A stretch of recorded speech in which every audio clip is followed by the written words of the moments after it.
Family, what is going on? And welcome to the 5 W's that you need for the day within 10 minutes. Now, if you joined me last week, I always ask people to bring their Bible, their phone, or their tablet.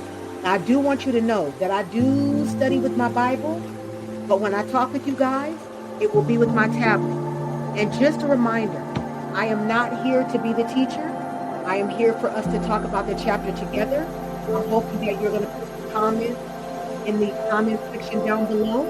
Because if there's anything because I'm if there's anything that you know that you can teach me, a little bit better, please put it in the comments.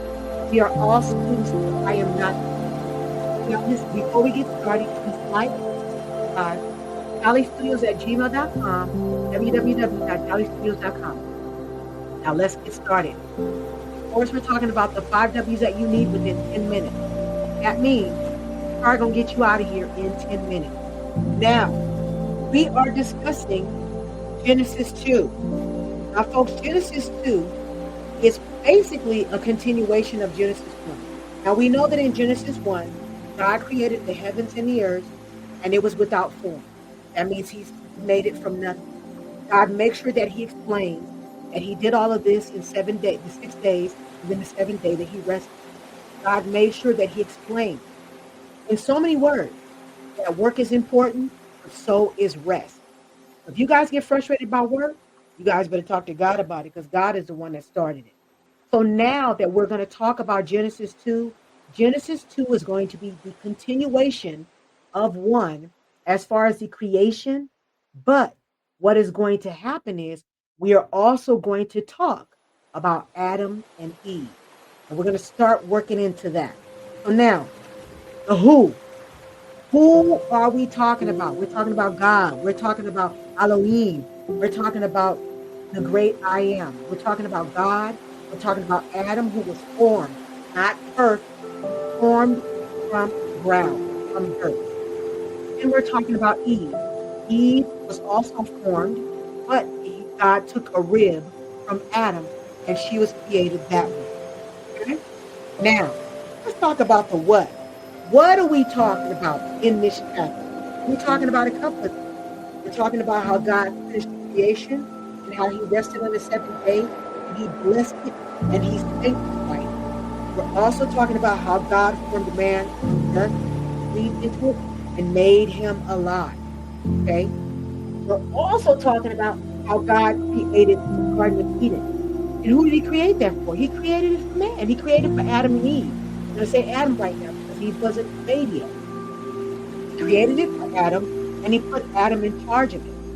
That means that Adam was going to go get to work on it, and he was going to be over all dominion of it. That means over all the animals, the air, everything. I mean, Adam was going to be control. He was going to be controller of everything. Okay. Now, also too, God did tell Adam, please, you can have anything in this garden, but He did command him, do not eat of the tree of knowledge of good and evil. He was very clear about it. But the thing that I noticed is He told Adam that. You know why He told Adam that? Because Adam is the head. And I guess in so many ways, even though God knew it was going to happen, Adam was the one that's responsible to say, hey, you're not eating from there. Okay? Now, God formed woman from the rib, just like we talked about. He also formed her because He didn't want Adam to be alone. And He also formed her because He believed believed that there should be man and woman, and they could create and multiply. God was very big on family, very big on all of that. Now, let's talk about when. When did this all take place? Well, guess what? It took place 6 days. Okay, 6 days in the creation. And once again, that was in Genesis 1. If you want to catch up what we've been talking about, you better go back to chapter 1. We come back next week. We're going through 2 now. You'll catch up to us and we'll be in 3. Chapter 1, God breaks all of this down. Once again, He's very methodical.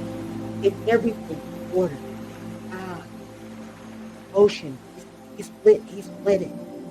There's the sky, here's the land, and He made all the greenery, made the water, He made the animals and he made the stars and the moon. And once he created everything, then he brought Adam. You want to know why? Because Adam was going to need to eat, and Adam was going to he was going to have dominion over everything. And that is why.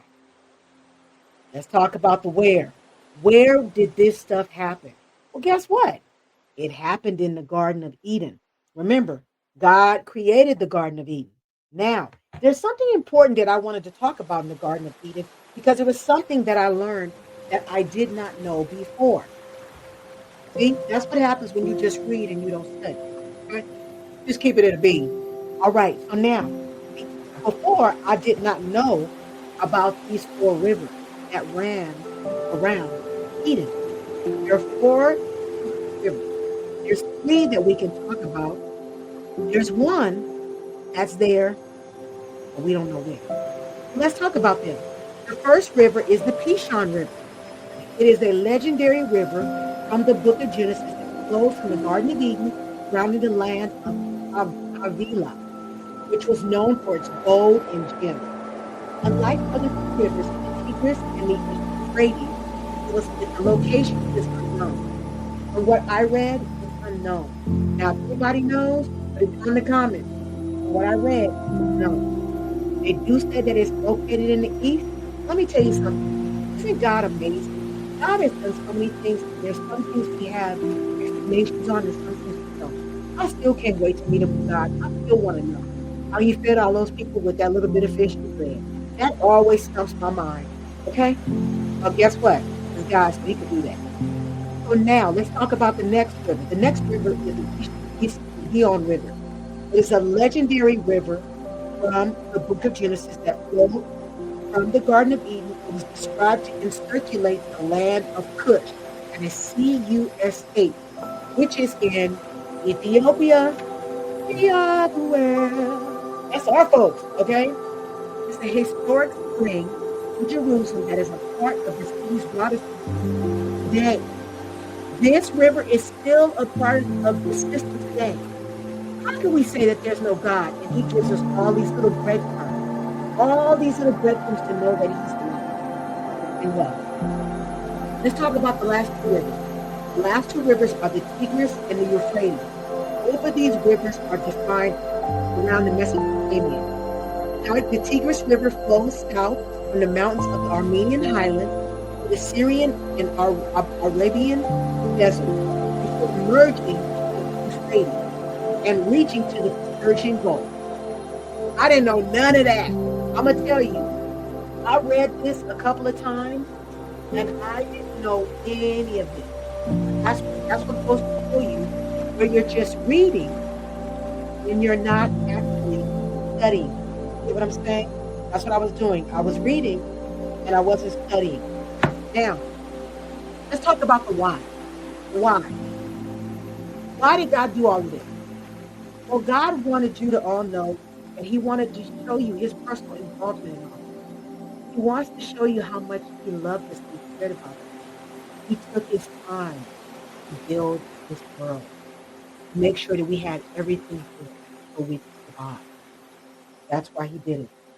He also, his special role in humanity was to show you that he made you in his image.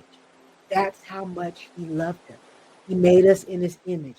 So you should never question who we are because we came from him. Now, the next thing is let's talk about the Sabbath. You guys, God wants us to make sure that the Sabbath is holy.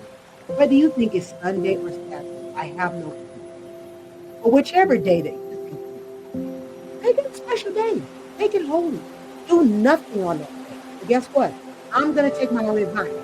Do nothing on that day. If God can rest, he created all this, we should be resting. All right? Now, another thing, you do need to understand that God's covenant marriage is sacred. That means that he didn't mean for man to be alone. That's why he made woman. When people question marriage, you can question it all you want. But that's what God made it. He made his second. He made it for us so we can speak together. We can have a husband, we can have a wife, and we can live together. All the things. God created in the beginning. Okay.